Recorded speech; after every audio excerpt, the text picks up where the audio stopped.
الحمد لله نحمده ونستعينه ونستغفره ونعوذ بالله من شرور أنفسنا ومن سيئات أعمالنا من يهده الله فلا مضل له ومن يضلله فلا هادي له ونشهد أن لا إله إلا الله وحده لا شريك له وأشهد أن محمدا عبده ورسوله الذي يخرجنا من الظلمات إلى النور أو كما قال الله تعالى في كلامه المجيد وفرقانه الحميد أعوذ بالله من الشيطان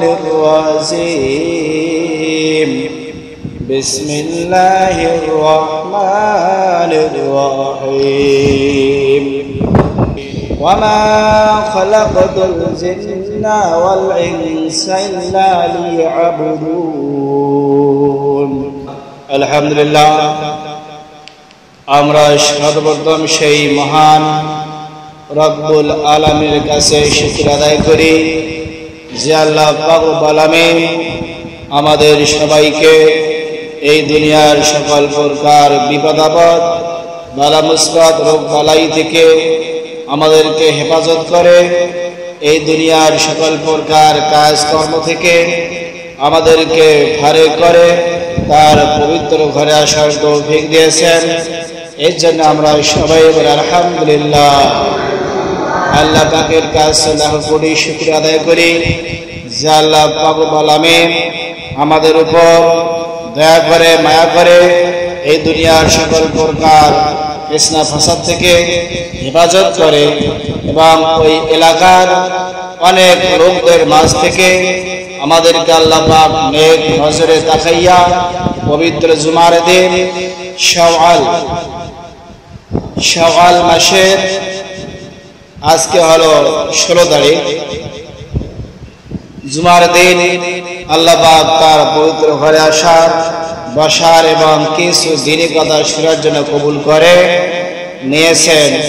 এর জন্য আমরা সেই মহান মুনিবের দরবারে আমরা সকলে বলি আলহামদুলিল্লাহ। দরুদ সালাম পাঠাই সেই রাসূলের দরবারে যে রাসূল রাহমাতুল লিল আলামিন সাইয়্যিদুল মুরসালিন যেই নবীর শাফায়াত ছাড়া কোনো মানুষ কি কিয়ামতের দিন রেহাই পাবে না, যেই নবীর শাফায়াত ছাড়া কোনো মানুষ জান্নাতে প্রবেশ করতে পারবে না। আমরা কি সেই নবীর উম্মত হতে পেরেছি? ওই দিক দিয়ে কি আমরা অনেক ভাগ্যবান উম্মত হতে পেরেছি। আমরা সেই রাসূলের দরবারে দরুদ শরীফ পাঠ করে সবাই বলি সাল্লাল্লাহু আলাইহি ওয়াসাল্লাম। আল্লাহ পাক রব্বুল আলামিন আমাদের সবাইকে এখানে আসার তৌফিক দিয়েছেন একটা উদ্দেশ্যে। একটা উদ্দেশ্য কি সবার এখানে আসার একটা উদ্দেশ্য কি? এখানে এসে আমরা কি নামাজ আদায় করব, জুমার নামাজ কি আমরা আজকে এখানে একসাথে সবাই মিলে কি জামাতের সাথে আদায় করব এবং নামাজ আদায়ের আগে যে আলোচনাগুলো হবে এগুলো আমরা কি সবাই মনোযোগ সহকারে শুনবো এবং যতটুকু পারি কি আমল করার চেষ্টা করব। উদ্দেশ্য আছে না? অবশ্যই কি উদ্দেশ্য আছে। যখন আমরা কোনো জমিতে বা ক্ষেত খামারে কাজ করার জন্য যে কোনো লোক নিয়োগ দেয় বা একদিনের জন্য কোনো কামলা আমরা কি নেই, তাহলে ওই কামলাটার উদ্দেশ্য কি? যে ওই মালিকের ওই ফসলের কি কাজ করা। যদি ওই মুনিব বা ওই কর্মচারী যদি তার মালিকের জমির কাজ না করে তাহলে দিন শেষে ওই মালিক ওই শ্রমিককে কোনো টাকা দেবে না, কোনো পারিশ্রমিকও দেবে না। কারণ তাকে যে জন্য নেওয়া হয়েছে বা তাকে যে জন্য কি একদিনের জন্য বা এক মাসের জন্য নেওয়া হয়েছে, কিন্তু সে তার কাজ করে নাই, অর্থাৎ সে কি প্রাপ্য বা তার জাযা পাওয়ার উপযুক্ত নয়।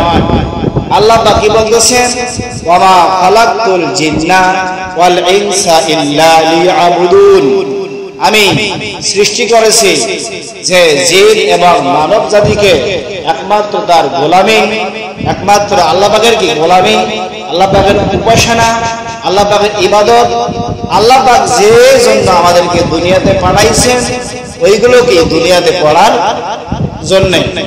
এখন যদি আমরা দুনিয়াতে এসে যদি আল্লাহ পাকের গোলামি না করি, আল্লাহ পাকের হুকুম মেনে না চলি, তাহলে কি এই দিন শেষে অর্থাৎ আমাদের আয়ু শেষে আল্লাহ পাক দুনিয়াতে একটা যে আয়ু দিয়েছেন, একটা যে হায়াত দিয়েছেন, ওই হায়াত শেষে ওই আয়ু শেষে আমরা কিন্তু আল্লাহ পাকের কাছে জাযা হিসাবে জান্নাত পাইতে পারবো না। কারণ আল্লাহ পাক যে জন্য পাঠিয়েছেন আমরা কিন্তু সেই কাজ দুনিয়াতে করি নাই।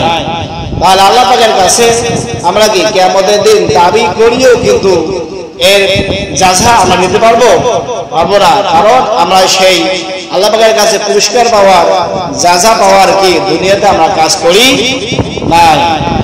দুনিয়াতে যেমন কাজ না করার কারণে মালিক তাকে কি কোনো পারিশ্রমিক দেবে না, বরং সে তাকে কি আরো লাঞ্ছিত করবে, আরো শাস্তি প্রদান করবে। তদ্রূপ কোন মানুষ যখন দুনিয়াতে আল্লাহ পাকের হুকুম আহকাম গুলা না মানবে, আল্লাহ পাকের ইবাদত গোলামি না করবে, না করার পরে যখন মৃত্যুবরণ করবে, আল্লাহ পাক তাকে জাযা দেওয়ার পরিবর্তে তাকে কি শাস্তি প্রদান করবে। অত শাস্তি কি তাকে জাহান্নামে দিয়ে দেবেন। কথা বুঝে গেছে তো? তাহলে এই দুনিয়াতে আমরা কি একটা সুন্দর হায়াত পেয়েছি, একটা আয়ু পেয়েছি, আল্লাহ পাক আমাদেরকে কিছু সময় দুনিয়াতে দান করেছেন, কিন্তু এই সময়, এই দুনিয়ার সময় ফুরে যাওয়ার আগেই কি করতে হবে, ওই হায়াত, এই সময়টাকে, এই আয়ুটাকে আল্লাহ পাকের ইবাদত, গোলামি, আল্লাহ পাক যেগুলো করতে বলেছেন সেগুলো কি করতে হবে, আর যেগুলো করতে নিষেধ করেছেন সেগুলো করা যাবে না। তাহলে কুল্লু নাফসিন যায়িকাতুল মাউত, প্রত্যেকটা প্রাণীকে কি মৃত্যুর স্বাদ গ্রহণ করতে হবে।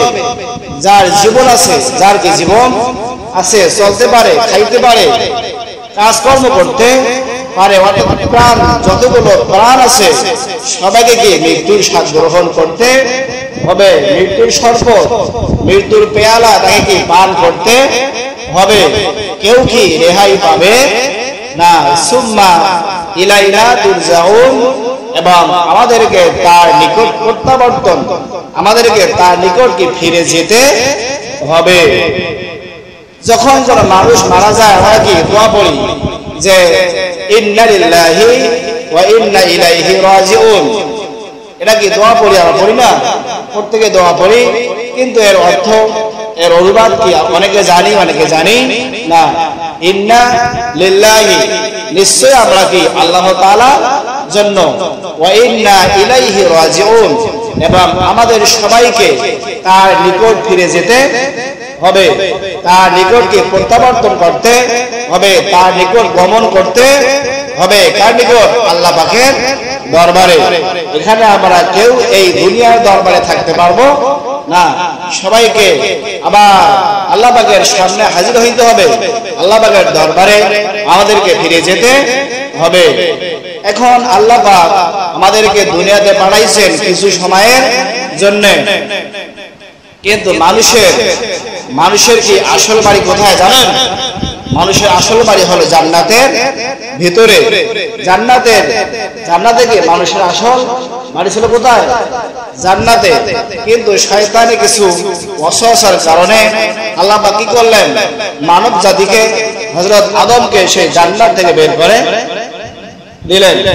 দেওয়ার পরে কি এতগুলো কাহিনী, এত সবকিছু কি দুনিয়াতে আজকে সৃষ্টি হলো, কিন্তু আমাদেরকে আবার ওই জান্নাতে ফিরে যেতে হবে। কোথায়? ওই জান্নাতে ফিরে যেতে হবে, কিন্তু আল্লাহ পাক ওই জান্নাতে ফিরে যাওয়ার জন্য আমরা ওই জান্নাতে আবার কিভাবে যাব, কি কোন রাস্তা দিয়ে গেলে কি আমরা ওই জান্নাতে পৌঁছাইতে পারবো, আল্লাহ পাক সেই পথ দুনিয়াতে দেখিয়ে দিয়েছেন। সেই রাস্তা কি যুগে যুগে অনেক নবী রাসূল প্রেরণ করে, অনেক কিতাব তাওরাত জাবুর ইনজিল কোরআন আরো অনেক ছোট ছোট কিতাব আছে, আল্লাহ পাক এই রাসূল নাজিল করে, যুগে যুগে নবী রাসূল কি প্রেরণ করে, সেই জান্নাত যাওয়ার পথ কি বান্দাদেরকে দেখিয়ে দিয়েছেন। যদি এখন আমরা ওই জান্নাত যাওয়ার পথটাকে ধরতে না পারি, ওই জান্নাতের পথে আমরা যাইতে না পারি, আসল জান্নাতের পথ যদি আমরা বের করতে না পারি, তাহলে কি ওই ভুল পথে গেলে এই ভুল পথ আমাদেরকে জান্নাতে নিয়ে যেতে পারবে না, তাহলে ওই ভুল পথ আমাদেরকে জাহান্নামে নিয়ে যাবে। তাহলে সময় থাকতে কি করতে হবে, দুনিয়াতে সময় থাকতেই ওই জান্নাত যাওয়ার যে সঠিক যে রাস্তা আল্লাহ পাক দিয়েছেন, ওই সঠিক রাস্তায় কি আমাদেরকে চলতে হবে, ওই সঠিক রাস্তায় বের হইতে হবে, ওই সঠিক গন্তব্যস্থলে তাহলে আমরা কি পৌঁছাইতে পারবো। তাহলে যদি আমরা এখন চিন্তা করি যে আমরা বর্তমান যে অবস্থায় আছি, আমরা যে পথে চলতেছি, আমরা যেভাবে চলাফেরা করতেছি, তাহলে এইভাবে চলাফেরা করলে এই রাস্তায় চললে এই রাস্তা কি আমাকে জান্নাতে বা আপনাদেরকে জান্নাতে নিয়ে যেতে পারবে না। তাহলে কি করতে হবে, রাস্তা পরিবর্তন করতে হবে। শয়তানের দেওয়া রাস্তা, শয়তানের দেওয়া কি পদাচরণ, এগুলোকে পরিত্যাগ করতে হবে। পরিত্যাগ করে এই নিজের দেহটাকে, এই নিজের আত্মাটাকে, নিজের কলবটাকে, যে আল্লাহর দেওয়া যে বিধান আছে, রাসূলের দেওয়া যে হাদিস আছে, সে কি আল্লাহ পাকের হুকুম এবং রাসূলের হাদিস মোতাবেক এই আমাদের এই দেহটাকে, এই আত্মাটাকে, এই কলবটাকে, এই রুহটাকে পরিচালনা করতে হবে। তাহলে কি যদি আমরা সঠিক পথে এই আত্মাটাকে, দেহটাকে পরিচালনা করতে পারি, তাহলে সঠিক পথে পরিচালনার দায়িত্ব আল্লাহ পাক যে ফেরেশতাদেরকে দিয়েছেন। কাকে দিয়েছেন? ফেরেশতাদেরকে দিয়েছেন। তাহলে ওই ফেরেশতা আমাদেরকে জান্নাত পর্যন্ত পৌঁছে দেবে। সুবহানাল্লাহ। তাহলে প্রত্যেকটা মানুষের কি উদ্দেশ্য আশা করি আছে, যখন কোন একটা জিনিস তৈরি করে, কোন একটা জিনিস বানায়, যে মানুষটা বানাবে, ওই যখন বানায়, বানার আগেই কি এর একটা উদ্দেশ্য থাকে, যেটা কি উদ্দেশ্যে বানাবে, কি জন্য তৈরি করবে। এই তৈরি করার পর ওই জিনিসটা কি সে ওই কাজে ব্যবহার করে। যদি ওই জিনিসটা ওই কাজে ব্যবহার না করে, তাহলে কিন্তু অন্য কোনো কাজে ব্যবহার করতে পারবে না, তাকে ফেলে চলে কি হয়ে যাবে, সে নষ্ট হয়ে যাবে। যেমন এই যে মনে করেন মানুষ মারা গেলে যে মানুষকে এক জায়গা থেকে কবর পর্যন্ত কি নিয়ে যায় না একটা বাহন, সে বাহনের নাম কি আমরা খাটলি বলি।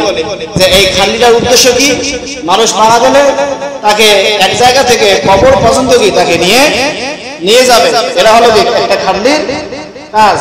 এই জন্য কি তাকে সৃষ্টি করা হয়েছে, এই জন্য কি তাকে তৈরি করা হয়েছে। এখন যদি আমরা তাকে ওই কাজে ব্যবহার না করে অন্য কোনো কাজে ব্যবহার করি, তাহলে সেটা হবে না। তদ্রূপ আল্লাহ পাক আমাদেরকে সৃষ্টি করেছেন আল্লাহ পাকের কাজে ব্যবহার করার জন্য, আল্লাহ পাকের হুকুম গোলামি করার জন্য, আর অন্য কোনো কি করার জন্য নয়। এর পাশাপাশি আমরা কি করব, এর পাশাপাশি আমরা দুনিয়াবি কিছু কাজ কাম করব, যেগুলো কাজ কাম করলে হালাল ভাবে কি রিজিক অন্বেষণ করা যাবে, হালাল ভাবে কামাই করা যাবে। ওই হালাল পন্থা আমরা বের করে আমরা কি দুনিয়াতেও সফল কাম হব এবং আখিরাতেও কি আল্লাহ পাকের কাছে যেন আমরা মুক্তি পাইতে পারি। এই প্রচেষ্টা করতে হবে কতদিন পর্যন্ত, আল্লাহ পাক যতদিন পর্যন্ত আমাদেরকে এই দুনিয়া থেকে বেঁচে রেখেছেন, যতদিন পর্যন্ত আমরা এই দুনিয়াতে বেঁচে আছি, ততদিন পর্যন্ত এই চেষ্টা, এই প্রচেষ্টা, এই সঠিক পথে, এই আল্লাহ পাকের পথে আমাদের কি তার গোলামি করে যাইতেই হবে। একটা মানুষ দিনে 3 বেলা খায়, এগুলা খায় না। যদি কার কোনোদিন সে দুবেলা না খায়, শুধু এক বেলা খাদ্য গ্রহণ করে, তাহলে তার শরীর কি হয়ে যাবে? তার শরীরটা কিন্তু অনেক দুর্বল হয়ে যাবে। দুর্বল হবে না? তার শরীরটা কি এবেলা খাওয়ার পরে তার শরীরে একটা যে শক্তি থাকে, সে অনেক কাজ করতে পারে, কিন্তু দুবেলা না খাওয়ার কারণে, একবেলা খাওয়ার কারণে সে অনেকটা দুর্বল হয়ে যায়। এই দুর্বল হওয়ার কারণে কি সে অনেক প্রকার শক্তিশালী কাজ করতে পারে না। তেমনি আল্লাহ পাক মানুষের ঈমানটাকে প্রত্যেকদিন শক্তিশালী করার জন্য, মানুষের ঈমানটাকে প্রত্যেকদিন তাজা রাখার জন্য, যাতে করে তার ঈমান দ্বারা সেজন্য কি ভালো পথে চলতে পারে, ওই ঈমান দ্বারা সেজন্য কি জান্নাতে যাইতে পারে, এই জন্য কি আল্লাহ পাক 5 ওয়াক্ত নামাজ দিয়েছেন। কত নামাজ? 5 ওয়াক্ত নামাজ দিয়েছেন, যাতে করে এই 5 ওয়াক্ত নামাজ বান্দা কি দিনে এবং রাতে আদায় করবে। আদায় করলে কি হবে? সে সর্বদা সব সময় সঠিক পথে থাকতে পারবে, সঠিক রাস্তায় থাকতে পারবে, তার ঈমান কি আরো শক্তিশালী হবে। এক ওয়াক্ত নামাজ পড়ার পরে আরেক ওয়াক্ত নামাজ পড়া পৌঁছে পর্যন্ত যে মাঝখানে কি যে একটা সময় আছে, বান্দা কি দুনিয়াবি কাজ কর্ম করার কারণে তার ঈমানটা কি একটু হালকা হয়ে যায়।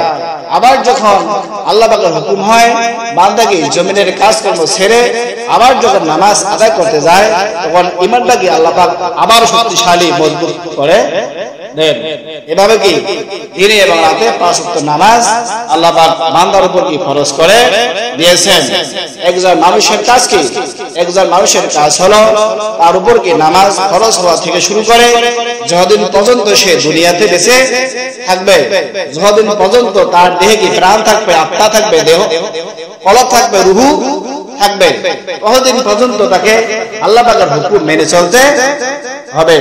এর বাইরে কি সে রক্ষা পাবে না, এর বাইরে সে কি রেহাই পাবে না।